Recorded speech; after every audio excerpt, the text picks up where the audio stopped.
From that first little bump line of cocaine, it was the love of my life. When I drink, there's no filter, there's no threshold. And the first thing when my body starts to warm up and that kind of phenomenon of craving kicks in, I look for my drug of choice. Cocaine made me feel like alcohol or marijuana couldn't.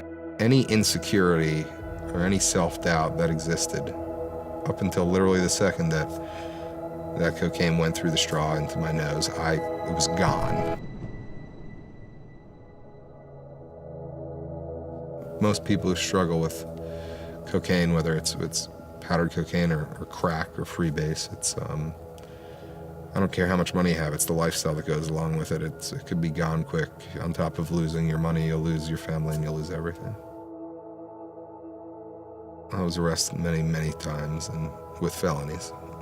5 DUIs, possession, trafficking, possession with intent to deliver. I got charged with burglary. I got arrested in a low-speed chase. Lights, sirens everywhere, and I was found in a pool of my own blood. I would love to say that was a low point. Through moments of withdrawal, I would be on my knees crying out to God and saying, if you just stop this feeling, if you just take this feeling away from me right now, I'll turn my life around, I'll change, I'll live a life for you. I'd use again, and then, I'd be crying out. I was on a cocaine binge for a good 3 days, and it was such a disaster. I couldn't get any more. I drank a bottle of vodka. My heart stopped beating, and I had flatlined. Finally, I ended up just withdrawing on my own. I remember going over to my parents' house, and 27 years old or whatever, a few years ago, and literally just lying on the couch at my parents' house, and my father just sitting there and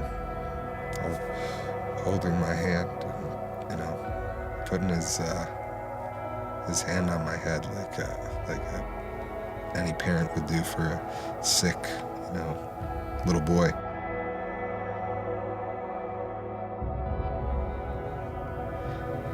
That would be, in my opinion, what the metaphor is for what the Father is like in our life. Because my father, my earthly father and mother have never given up on me. I've wanted to give up many times. What's the crazy part about it is when I'm doing the right thing and when God is first in my life, I have such a spectacular life and I have all these blessings, and I'm still far off. I have a long way to go. If I'm not sober, then I'm useless. I'm not an asset to this world, I'm a liability. I really believe that I can't stay sober without Christ being the key ingredient to my sobriety. I think the caution in letting someone think that they can just kind of postpone a relationship with God is that there may not be a later.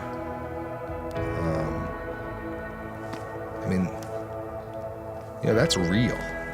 There may not be a later. I've lost friends. I've almost been gone myself. There's not always a later.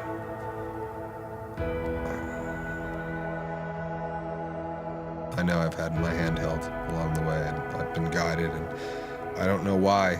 But God has been there for me. I do know why, but it never ceases to amaze me. My name's David McKenna, and I am second.